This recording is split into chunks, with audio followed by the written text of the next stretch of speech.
8 चीजें ऐसी हैं जिनसे तुम बहुत ज्यादा प्यार करते हो।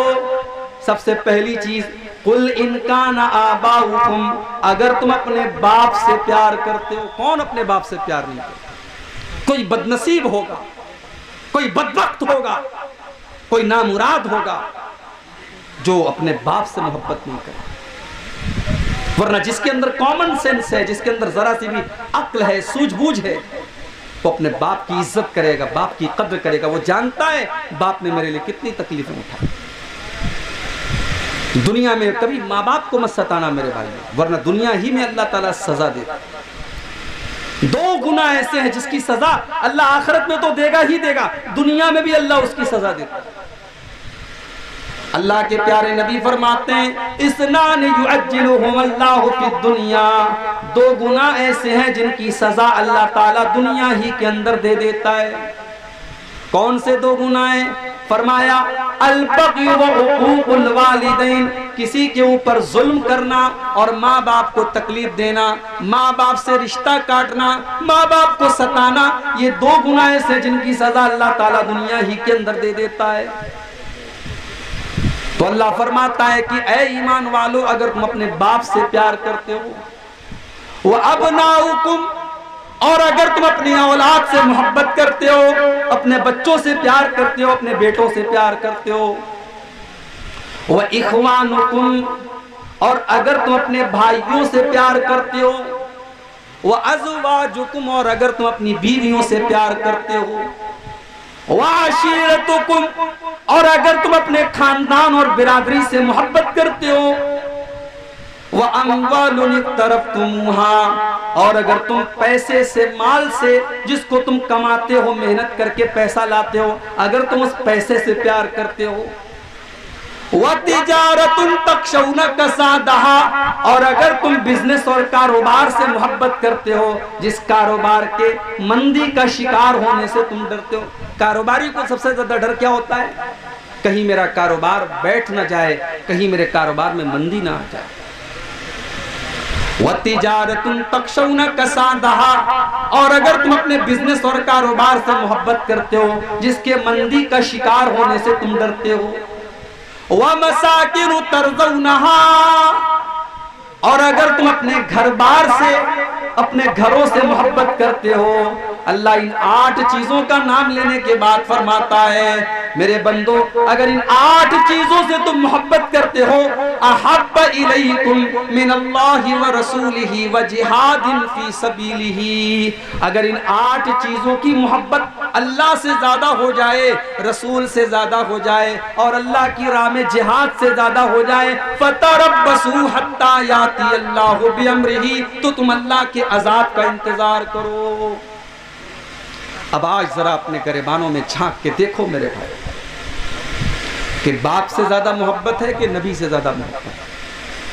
औलाद से ज्यादा मोहब्बत है कि नबी से ज्यादा मोहब्बत है? भाई से ज्यादा मोहब्बत है कि नबी से ज्यादा मोहब्बत है? बीवी से ज्यादा मोहब्बत है कि नबी से ज्यादा मोहब्बत है? कहने को तो हर आदमी कहेगा कि नहीं साहब, हम तो सबसे ज्यादा अपने नबी से प्यार करते हैं। अगर नबी से प्यार करते हो तो बीवी को बेपर्दा लेकर के तुम पूर्णिया बाजार में क्यों गए? अगर नबी से प्यार करते हो तो औलाद के लिए तुमने सूद और ब्याज का धंधा क्यों किया? अगर नबी से ज्यादा प्यार करते हो तो बेहतरीन घर बनाने के लिए तुमने हराम कमाई को क्यों चुना? अगर तुम अपने कारोबार से ज्यादा नबी से प्यार करते हो तो अपने कारोबार के लिए तुमने नमाज को क्यों छोड़ा? तुमने मस्जिद में जाना क्यों छोड़ा? मेरे भाइयों, अल्लाह तबारक व तआला ने सूरह तौबा की आयत में कसौटी बता दी है। अल्लाह ने कसौटी बता दी है, परख लो अपनी मोहब्बत को। अगर ये 8 चीजों की मोहब्बत तुम्हें अल्लाह से बढ़ करके है, रसूल से बढ़ करके है, और अल्लाह की राह में जिहाद से बढ़ करके है, फतरब्बसू हत्ता याती अल्लाहु बिअम्रिही, तो तुम अल्लाह के अजाब का इंतजार करो। सहाबा ने कोई जुलूस नहीं निकाला, सहाबा नारे नहीं लगाते थे, सहाबा के घरों में झंडियां नहीं लगती थी, मगर सहाबा इस कसौटी पर पूरे पूरे उतरते थे। सहाबा अल्लाह के प्यारे नबी से सच्ची मोहब्बत करते थे। जब मौका पड़ा उन्होंने अपने माँ बाप को भी कुर्बान कर दिया, मौका पड़ा अपनी औलाद को भी कुर्बान कर दिया, मौका आया अपने जानो माल को कुर्बान कर दिया, मौका आया तो सब कुछ कुर्बान कर दिया। अब्दुल्ला इब्न उबई को देखो, बहुत बड़ा मुनाफिक है, मुनाफिकों का सरदार है। अब्दुल्ला बिन उबई ने अल्लाह के नबी को गाली दे दी, बुरा भला कह दिया। अब्दुल्ला बिन उबई के बेटे को पता चला। अब्दुल्ला बिन उबई तो मुनाफिक है, लेकिन उसका बेटा सच्चा मुसलमान है, नबी का सहाबी है, नबी का साथी है। बेटे को पता चला कि बाप ने अल्लाह के नबी की गुस्ताखी कर दी है, बाप ने अल्लाह के नबी के बारे में कुछ नाजेबा कलमात कह दिए। क्या कहा था बाप ने? कुरान करीम में अल्लाह ताला ने अब्दुल्ला बिन उबई की गाली को बयान किया है कि अब्दुल्ला बिन उबई ने क्या कहा था अल्लाह के नबी को। अब्दुल्ला बिन उबई ने कहा था लयुखरिजन्नल अअज़्ज़ु मिनहल अज़ल। उसने कहा था जब हम मदीना पहुंचेंगे तो इज्जत वाला जिल्लत वाले को निकाल देगा। उसने अपने आप को इज्जत वाला कहा था और अल्लाह के प्यारे नबी को जिल्लत वाला कहा था। यही गाली दी थी उसने अल्लाह के नबी को। और जब उसके बेटे को पता चला, बुखारी के अल्फाज हैं, बेटे ने अपने बाप को रोक लिया, बेटे ने बाप को रोक लिया और कहा कि मैं तुम्हें मदीना में जाने नहीं दूंगा जब तक मेरे अल्लाह के प्यारे नबी तुम्हारे बारे में इजाजत नहीं देंगे, तब तक मैं आपको मदीने में जाने नहीं दूंगा। उसके बाद जब अल्लाह के नबी आते हैं, अब्दुल्ला बिन उबई का बेटा कहता है कि ऐ अल्लाह के रसूल, मुझे पता है कि मेरे बाप ने आपके साथ बहुत बदतमीजी की है, मुझे पता है मेरे बाप ने आपको बहुत बुरा भला कहा है। ऐ अल्लाह के नबी, अगर आप मेरे बाप की सजाए मौत का फैसला करें तो ये सजा किसी और को देने मत दीजिएगा, अपने बाप को सजाए मौत मैं दूंगा, क्योंकि उसने आपकी तौहीन की है। वो मेरा बाप है, मैं उससे बहुत ज्यादा मोहब्बत करता हूँ, मगर ऐ अल्लाह के नबी मैं आपसे ज्यादा उससे मोहब्बत नहीं करता हूँ। अगर मेरे बाप ने आपके साथ गुस्ताखी की है, मैं उसको मदीना के अंदर दाखिल नहीं होने दूंगा। ये थे नबी के सहाबा, ये थे नबी के सहाबा, और ये थी मेरे प्यारे साथियों उनकी मोहब्बत रसूल। आज मोहब्बत रसूल के नाम पर हम कहां जा रहे हैं, हम खुद फैसला कर लें, मुझे कुछ बताने की जरूरत नहीं। गज़वे बद्र का वो मंजर याद करो, एक तरफ हजरत अबू बकर सिद्दीक हैं, दूसरी तरफ उनका बेटा है। बाप मुसलमान है, बेटा काफिर है। बाप बेटे के दरमियान लड़ाई हो रही है, जंग हो रही है। कभी बेटा बाप की तलवार के नीचे आ जाता है, कभी बाप बेटे की तलवार के नीचे आ जाता है। जंग खत्म हो गई। बाद में हजरत अबू बकर के बेटे भी मुसलमान हो गए, अब्दुर्रहमान बिन अबू बकर। बाद में जब बाप बेटे आपस में गुफ्तगू कर रहे हैं, अब्दुर्रहमान बिन अबू बकर कहते हैं कि अब्बा जान, पता है बद्र की लड़ाई में कई बार ऐसा मौका आया कि आपकी गर्दन मेरी तलवार के नीचे आ गई, कई बार ऐसा मौका आया कि आपकी गर्दन मेरी तलवार के नीचे आ गई, मगर मैंने ये सोच करके छोड़ दिया कि आप मेरे बाप हैं, मैंने आपको छोड़ दिया कि ये मेरे बाप हैं, मैंने ये सोच करके आपको कत्ल नहीं किया। हजरत अबू बकर सिद्दीक कहने लगे, ओ मेरे बेटे, तूने तो बाप समझ करके छोड़ दिया, लेकिन अगर तेरी गर्दन मेरी तलवार के नीचे आई होती तो मैं तुझे न छोड़ता, क्योंकि उस वक्त मैं तुझे अपना बेटा नहीं समझ रहा था, उस वक्त मैं तुझे इस्लाम का दुश्मन समझ रहा था, उस वक्त मैं तुझे नबी का दुश्मन समझ रहा था। अगर तेरी गर्दन मेरी तलवार के नीचे आई होती तो मैं तुझे खत्म कर देता। ये थे नबी के साहबा, उन्होंने नबी से बढ़ करके किसी को नहीं चाहा। मेरे प्यारे साथी, वही भाई से ज्यादा नबी से प्यार होना चाहिए। हजरत मुसअब इब्न उमैर को देखो, जंगे बद्र में हजरत मुसअब इब्न उमैर के भाई काफिरों की तरफ से लड़ रहे थे, काफिर थे, मुशरिक थे। जब जंग खत्म हो गई, कैदियों को पकड़ के लाया गया, तो मुसअब इब्न उमैर के जो भाई थे उनका नाम था अबू उबैद बिन उमैर। अबू उबैद इब्न उमैर भी कैदियों के साथ पकड़ के लाए गए। एक मुसलमान ने उनको कस के पकड़ा हुआ था। हजरत मुसअब इब्न उमैर की नजर पड़ी, उन्होंने अपने मुसलमान साथी से कहा, इसको जरा कस के बांधना, इसको अच्छी तरीके से बांध के रखना, इसकी माँ बहुत पैसे वाली है, बहुत पैसा मिलेगा, इसको पैसा लेकर के छोड़ना है। मुसअब इब्न उमैर का भाई हैरान है, उसने कहा तू मेरा भाई होके ऐसी बात कर रहा है, तू मेरे बारे में कह रहा है इसको कस के बांधो, इसको मजबूती से बांधो, और तू ये भी कह रहा है कि इसकी मां के पास पैसा बहुत ज्यादा है। अरे तू मेरा सगा भाई है, तेरे जिस्म के अंदर वही खून दौड़ रहा है जो मेरे जिस्म के अंदर दौड़ रहा है, लेकिन तू आज इस तरीके से मेरे बारे में बात कर रहा है, आखिर क्या वजह है, क्या बात है। हजरत मुसअब इब्न उमैर कहते हैं, इन्नहु अखी दूनक, ओ मेरे भाई, कल तक तू मेरा भाई था, लेकिन आज इस्लाम ने मेरे और तेरे दरमियान दीवार खड़ी कर दी है। आज तू मेरा भाई नहीं है, आज ये मेरा भाई है, जिसने तुझको गिरफ्तार करके रखा है, जिसने तुझको पकड़ करके रखा है, ये मेरा भाई है, तू मेरा भाई नहीं है। ये थी सहाबा की नबी से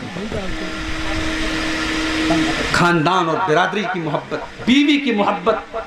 सहाबा इन सबसे बढ़ करके अपने नबी से प्यार करते थे। मेरे प्यारे साथी, हजरत हंज़ला रज़ी अल्लाह ताला अन्हु को देखो, नई नई शादी हुई है और शादी की पहली ही रात जब वो अपने बीवी के साथ हैं, अल्लाह के प्यारे नबी की तरफ से ये ऐलान होता है, मैदान जंग में जाना है, मैदान जिहाद में जाना है, लड़ाई का ऐलान हो चुका है, फौरन निकलने का ऑर्डर दे दिया गया। सारे सहाबा निकलने लगे। हजरत हंज़ला रज़ी अल्लाह ताला अन्हु भी अपनी बीवी को छोड़ करके जाने लगे। नई नवेली दुल्हन है, अभी पहली रात की मुलाकात है, और हजरत हंज़ला ने तो अभी गुस्ल भी नहीं किया है, नापाकी के आलम में, जनाबत की हालत में बीवी को छोड़ करके जा रहे हैं। बीवी ने कहा कि कम से कम आप पाकी हासिल कर ले, कहा कि इतना टाइम नहीं है, अल्लाह के नबी की तरफ से ऐलान हो चुका है, मैदान जंग में जाना है, मैं वापस अगर जिंदा आया तो मैं गुस्ल कर लूंगा, अभी मेरे पास गुस्ल करने की फुर्सत भी नहीं है। हजरत हंज़ला रज़ी अल्लाह ताला अन्हु उसी हालत में मैदान जंग में जाते और अल्लाह की राह में लड़ते लड़ते शहीद हो जाते हैं। जंग के बाद जब शहीदों की लाशों को इकट्ठा किया जाने लगा, अल्लाह के प्यारे नबी ने फरमाया, ओ लोगो, क्या इन लाशों में तुमको हंज़ला की लाश भी नजर आ रही है? सहाबा ने तलाश किया, हंज़ला की लाश मिली। सहाबा ने देखा हंज़ला के बालों से पानी गिर रहा है, ऐसा लग रहा है कि हंज़ला ने अभी गुस्ल किया है, ऐसा लग रहा है कि हंज़ला ने उन्होंने अभी गुस्ल किया है, अभी उन्होंने अपने बदन के ऊपर पानी डाला है। सहाबा कहने लगे, ऐ अल्लाह के नबी, ये मंजर समझ में नहीं आ रहा है कि हंज़ला के बालों से पानी क्यों टपक रहा है। अल्लाह के नबी ने फरमाया, ओ लोगो, मैं फरिश्तों को देख रहा हूँ कि फरिश्ते हंज़ला को गुस्ल दे रहे हैं। ये जनाबत की हालत में जंग के मैदान में आए थे, ये नापाकी की आलम में जंग के मैदान में आए थे, और आज जब ये शहीद हो गए तो फरिश्ते इनको गुस्ल दे रहे हैं। बीवी से मोहब्बत थी, बीवी से प्यार था, मगर नबी से बढ़कर के प्यार नहीं था। मेरे भाइयों, बीवी को छोड़ करके नबी के ऐलान पर गए और अल्लाह की राह में शहीद हो गए। ये थे नबी के सहाबा। कुल इनका नाबाउकुम व अबनाउकुम व इख्वानुकुम व अज़वाजुकुम व अशीरतुकुम व अम्वालुन इख्तरफ्तुमुहा व तिजारतुन तख्शौना कसादहा। सहाबा तिजारत से और बिजनेस से भी ज्यादा अल्लाह के नबी से मोहब्बत करते थे। हजरत सुहैब रूमी को देखो, ये बहुत बड़े बिजनेसमैन हैं, बहुत बड़े व्यापारी हैं, कारोबारी हैं। अल्लाह के प्यारे नबी मदीना जा चुके हैं, सारे सहाबा मदीना जा चुके हैं, कुछ सहाबा ऐसे हैं जो अभी तक मक्का में मौजूद हैं, उन्हीं में से हजरत सुहैब रूमी भी हैं। सुहैब रूमी जो बचपन में गुलाम बन करके मक्का में आए थे और बाद में मक्का में रह करके उन्होंने पैसा कमाया, माल कमाया, बिजनेस किया, और आज सारा माल ले करके वो मदीना जाने लगे। जब सुहैब रूमी मदीना जाने लगे, मक्का के काफिरों ने उनकी ऊंट की नकेल को पकड़ लिया। कहा, है सुहैब कहाँ जा रहे हो? कहा, मैं यस्रिब जा रहा हूँ, मदीना जा रहा हूँ। कहा है सुहैब, हम तुम्हें मदीना नहीं जाने देंगे। अतैतना सुलूकन ला माल लक, ऐ सुहैब जब तुम मक्का में आए थे तुम्हारे पास एक फूटी कौड़ी नहीं थी, एक पैसा भी नहीं था, और आज जब तुमने पैसा कमा लिया तुम सारा का सारा माल लेकर के मदीना जा रहे हो। ऐ सुहैब हम तुम्हें मदीना नहीं जाने देंगे, मदीना नहीं जाने देंगे। हजरत सुहैब ने कहा मैं तो अपने नबी के बगैर नहीं रह सकता, मैं तो मदीना जाऊंगा। कहा ठीक है, अगर तुम्हें जाना है तो तुम जाओ, लेकिन अपना माल और अपना पैसा ये तुमको छोड़ के जाना पड़ेगा। हजरत सुहैब रूमी रजी अल्लाह ताला अन्हु ने 10 सेकंड भी नहीं लगाया और सारा माल और जिंदगी भर की सारी कमाई उन्होंने मक्का वालों को दे दी और कहा कि अगर तुम ये पैसा ले लो और ये कमाई ले लो, लेकिन मुझे मदीना जाने की इजाजत देते हो तो ठीक है, तुम ये पैसा ले लो, लेकिन मुझे मदीना जाने। हजरत सुहैब रूमी ने अपनी जिंदगी भर की कमाई उनके हवाले कर दी और खाली हाथ वो मदीना पहुंचे। जब मदीना पहुंचे तो अल्लाह के नबी फजर की नमाज पढ़ा रहे थे। हजरत सुहैब रूमी जल्दी से पहुंचे, वजू किया, नमाज में शामिल हुए। जब अल्लाह के नबी ने सलाम फेरा, सुहैब रूमी को देखा, अल्लाह के नबी ने खड़े होकर के सुहैब रूमी को गले लगाया और आपने फरमाया, ऐ सुहैब रबिह तल भैया, रबिह तल भैया, ऐ सुहैब तूने बहुत फायदे का सौदा किया है, तूने बहुत मुनाफे का सौदा किया है, तूने कोई घाटे का सौदा नहीं किया है, तूने सब कुछ कुर्बान करके अपने नबी का साथ दिया है, तूने बहुत मुनाफे का सौदा किया है। माल से मोहब्बत उनको भी थी मेरे भाई, ऐसा नहीं उनको माल से मोहब्बत नहीं थी, उनको माल की जरूरत नहीं थी, मगर एक मोहब्बत ऐसी थी कि उस मोहब्बत पर सारी मोहब्बतों को कुर्बान किया जा सकता है, और वो मोहब्बत थी रसूल की मोहब्बत, वो मोहब्बत थी अल्लाह की। हजरत सुहैब रूमी रजी अल्लाह ताला अन्हु ने अपना सब कुछ कुर्बान कर दिया और अल्लाह के प्यारे नबी के पास चले गए। ये थी सहाबा की नबी से मोहब्बत। हम क्या मोहब्बत का मतलब समझे? हमने तो मोहब्बत को मजाक बना के रख दिया। हम तो मोहब्बत के नाम पर वो सारे काम कर रहे हैं जिसकी नबी की सुन्नत में और नबी की शरीयत में जिसकी कोई गुंजाइश नहीं। मेरे प्यारे साथियों, जिसको नबी से मोहब्बत होगी वो नबी की इत्तिबा करेगा, वो नबी के नक्शे कदम पर चलेगा, वो नबी की सुन्नतों पर चलेगा। अल्लाह कुरान में कहता है, सूरह आल इमरान की आयत नंबर 41 में कहता है, कुल इन कुंतुम तुहिब्बून अल्लाह फत्तबिऊनी युहब्बुकुमुल्लाह। ऐ नबी आप ऐलान कर दीजिए, अगर तुम अल्लाह से मोहब्बत करते हो तो नबी की इत्तिबा करो, नबी की पैरवी करो। सहाबा कैसे पैरवी करते थे अल्लाह के? अल्लाह के नबी सहाबा के साथ जा रहे हैं, सफर के दौरान नमाज का टाइम हो गया। अल्लाह के नबी ने सहाबा से कहा कि जूता पहन करके नमाज पढ़ लो। पता चला कि अगर जूता पाक साफ हो और सफर के हालात हो, जंगल वगैरह का मामला हो और जूता उतारने में दिक्कत की बात हो तो जूता पहन करके भी नमाज पढ़ सकते हैं। अल्लाह के नबी जूता पहन के नमाज पढ़ने लगे, सहाबा भी पीछे जूता पहन करके नमाज पढ़ने। नमाज के दौरान अल्लाह के नबी ने अपने जूते उतार दिए। सहाबा ने देखा अल्लाह के प्यारे नबी ने अपने जूते उतार दिए, सहाबा ने भी फौरन अपने जूते उतार दिए। जब अल्लाह के प्यारे नबी ने सलाम फेरा, आपने पूछा, मा हमलकुम अला इल्काई निआलिकुम, ऐ मेरे सहाबा, मैंने तो जूते इसलिए उतारे क्योंकि जिब्रील अलैहिस्सलाम ने आकर के मुझको बताया था कि मेरे जूते में गंदगी लगी है, इसलिए मुझे जूता उतारना पड़ा। ऐ मेरे सहाबा, तुमने जूता क्यों उतारा? सहाबा ने कहा, ऐ अल्लाह के नबी, राइना का लबिस्ता निआलका, हमने देखा कि आप जूता पहन करके नमाज पढ़ रहे हैं, हम भी जूता पहन करके नमाज पढ़ने लगे। हमने देखा आपने जूते उतार दिए, हमने भी जूते उतार दिए। हम तो आपकी पैरवी करने वाले, हम तो आपकी इत्तिबा करने वाले और आपके नक्शे कदम पर चलने वाले हैं। आपने जूता उतारा, हमने उतार दिया, आपने पहना, हमने पहन लिया। ये है मोहब्बत रसूल। मोहब्बत रसूल ये है कि नबी ने जहां जूता उतार दिया वहां जूता उतार दिया जाए और नबी ने जहां जूता पहन लिया वहां जूता पहन लिया जाए।